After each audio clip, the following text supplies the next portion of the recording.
Algumas tradições militares de diferentes países podem parecer bem incomuns. Assim ocorre a troca da guarda no exército grego.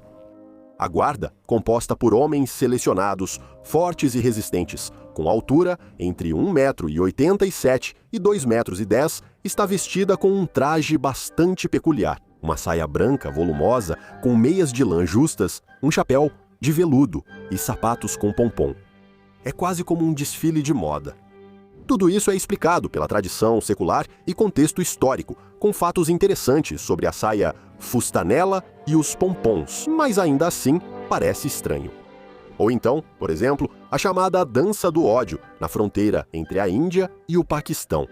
Além das roupas incomuns, a própria cerimônia também chama a atenção. Esse ritual acontece regularmente e é motivo de orgulho para ambos os países. Apesar dessas peculiaridades cerimoniais, no geral, o exército é associado, pela maioria das pessoas, com força, proteção e disciplina. No entanto, nem todo o exército ao longo da história foi assim. Houve exércitos nus, vestidos de forma engraçada, de zumbis e de pessoas com doenças mentais. Neste episódio, você verá tudo isso e mais. Vamos lá. O exército celta nu. Os celtas não reconheciam o domínio de ninguém. Eram um povo livre e destemido. Porém, o Império Romano, próspero na época, continuava tentando conquistar os territórios celtas. A questão de saber se eles lutavam nus é bastante confusa. Em diferentes épocas, em diferentes tribos, em diferentes batalhas, houve manifestações desse tipo de comportamento e muitas crônicas romanas falam disso. Mas não só entre os celtas, muitos povos tinham a tradição de usar o mínimo de roupa durante o combate, não necessariamente completamente nus. Por exemplo, os guerreiros ficavam com o torso nu, e isso tinha basicamente o mesmo significado. Ficar nu antes da batalha era ao mesmo tempo uma demonstração de coragem, servia para assustar o inimigo e também buscava garantir o apoio e a compreensão dos deuses, em combinação com símbolos mágicos tatuados na pele. Dá para imaginar o caso extremo de como seria um exército composto por guerreiros cobertos de tatuagens. Há também uma explicação prática. Despidos, os guerreiros tinham mais liberdade de movimento e era mais difícil agarrá-los na luta. Aliás, os gauleses também eram tribos do grupo celta, aqueles mesmos gauleses que inspiraram os franceses a criar a lendária série de quadrinhos e filmes sobre Astérix e o Obélix gorducho, que, por analogia, podemos dizer, estavam seminus, com a poção mágica preparada pelo druida, enfrentando os romanos liderados por César, que invade a Gália. O exército da Ordem de São Lázaro. Se você combinar o fanatismo religioso medieval, a guerra e uma doença mortal, você tem a Ordem de São Lázaro.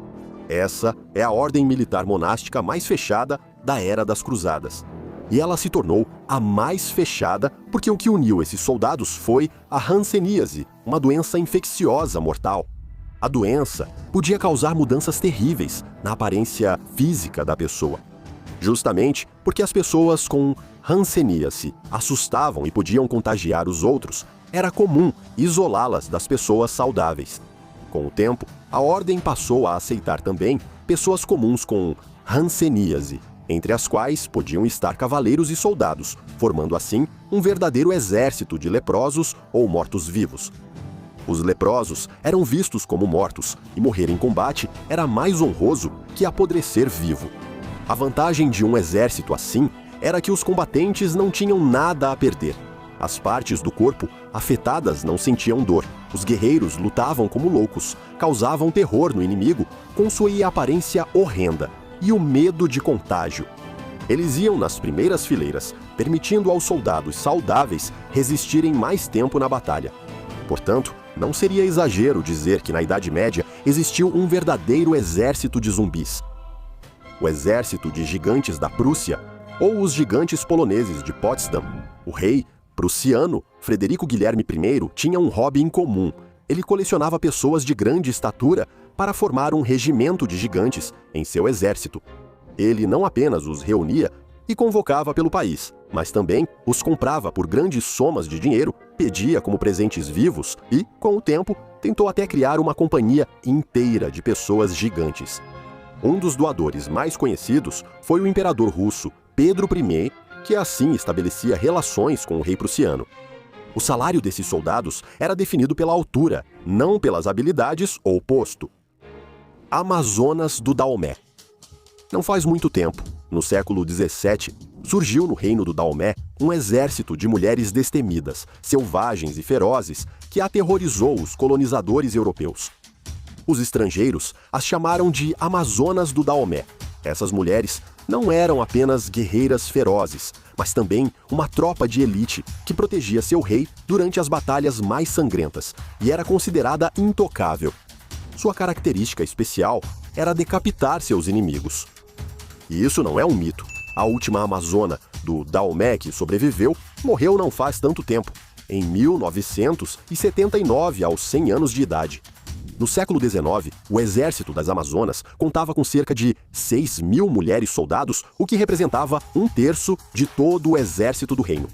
Durante 2 séculos, essas mulheres espalharam terror por toda a África. O treinamento militar delas começava aos 8 anos de idade e incluía várias provas de resistência. As Amazonas não eram apenas consideradas intocáveis, elas não podiam se casar ou ter filhos, e qualquer homem que tocasse uma dessas guerreiras era condenado à morte. O Exército Inflável Americano. Durante a Segunda Guerra Mundial, surgiu nos Estados Unidos um batalhão ultra-secreto, cujo principal instrumento era a arte cênica. Essa unidade especial reuniu sob seu comando artistas, engenheiros de som e outros representantes do meio artístico e intelectual. No período de 1944 a 1945, o Exército Fantasma preparou e encenou pelo menos 20 missões. Os soldados confundiram o inimigo com um exército falso de tanques e canhões infláveis e de madeira. Eles criavam enormes depósitos de armas a partir de caixas vazias, cobertas com redes de camuflagem, reforçando todas essas manipulações com transmissões de rádio falsas. Assim, o inimigo não entendia de onde surgia, de repente, um exército inteiro e tomava decisões táticas erradas, atacando alvos errados, desperdiçando munição e perdendo soldados em uma guerra contra um inimigo inexistente. Como cenários e armas eram facilmente movidos, esses exércitos de brinquedo surgiam e sumiam rapidamente, confundindo as tropas alemãs. E embora o Exército Fantasma americano tenha se tornado a primeira unidade oficial desse tipo, a arte de desorientar o inimigo já existe há muito tempo. Um exemplo disso é o famoso cavalo de Troia, e nos dias de hoje, a Rússia também possui esse tipo de equipamento militar, desde vários tipos de tanques até o Topol M inflável. Exército do Vaticano. Na verdade, o próprio Vaticano nunca teve e não tem um exército. Porém, em 1506, o Papa ordenou que o Vaticano contratasse soldados suíços, que em muitos países europeus trabalhavam como mercenários. Desde então, a Guarda Suíça, composta por 150 homens, protege os pontífices e a residência papal. As tropas mercenárias se destacaram 2 vezes em ações militares na Segunda Guerra Mundial, quando os fascistas entraram em Roma. Os guardas declararam que, se as tropas alemãs violassem as fronteiras do Vaticano, eles lutariam até a última bala. Na Segunda Guerra Mundial, nenhum soldado alemão invadiu ou entrou no Vaticano. Fica claro que a questão não era a coragem dos guardas suíços, mas sim os acordos secretos e negociações ocultas entre o Vaticano e o Terceiro Reich, pouco divulgados até hoje pelos historiadores. O Exército de Cães na Dinamarca. Para ser exato, o Exército de Cães é uma unidade de elite da Marinha da Dinamarca, responsável pelo reconhecimento em profundidade e pela manutenção da soberania dinamarquesa no norte e leste da Groenlândia. Essa unidade se chama Sirius. O patrulhamento é realizado por 2 pessoas e 14 cães durante 6 meses. Sirius pode participar de operações de combate, embora sua principal tarefa seja manter a ordem. A unidade foi fundada em 1941 para impedir o desembarque de tropas alemãs na Groenlândia. Sirius também é chamado de patrulha de trenó ou de esqui. No geral, é como uma espécie de patrulha canina para adultos. O exército israelense de autistas. Antes do serviço, Esses soldados fazem um curso de 3 meses em uma faculdade, onde recebem orientação de militares e psicólogos. No regimento especial, são feitas operações de análise de dados de satélite e imagens da superfície terrestre. Esse tipo de trabalho exige total imersão e grande concentração, algo que as pessoas autistas conseguem fazer muito melhor do que as pessoas comuns. Esses soldados servem da mesma forma que os outros, por 3 anos, mas com uma condição especial: esse serviço é voluntário. Devido ao sucesso do experimento, planeja-se futuramente incluir soldados autistas em mais funções. Somália. Como resultado da Guerra Civil, que começou em 1988, a República Federativa da Somália mergulhou no caos e não consegue sair dele até hoje, já faz quase 35 anos. Alguns afirmam que a Somália exemplifica anarquia ou até libertarianismo. As Forças Armadas da Somália surpreendem tanto por sua estrutura quanto por ainda existirem. O efetivo total é de cerca de 20 mil pessoas, o que, diante de uma população de 15 milhões, parece absolutamente insignificante. O arsenal militar conta com 10 tanques e 100 veículos blindados. Recentemente, os Emirados Árabes Unidos investiram no desenvolvimento da frota da Somália. Atualmente, ela conta com 200 marinheiros e, em termos de equipamentos, apenas alguns barcos. Curiosamente, apesar de tudo isso, o país possui a linha costeira mais longa de toda a África.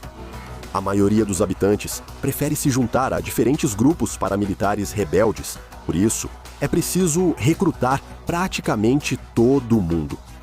Homens e mulheres de 16 a 49 anos são recrutados. Em 2005, a ONU incluiu o governo vigente na lista de organizações que recrutam crianças para participar de combates armados. O mais preocupante é que, devido à situação atual do país, as Forças Armadas da Somália não conseguirão proteger o Estado em caso de ataque externo, simplesmente porque são fracas demais e estão ocupadas principalmente com lutas internas. Estes são os exércitos incomuns do passado e do presente que existem em nosso planeta. Obrigado por assistir e pelo like Somali. Até a próxima!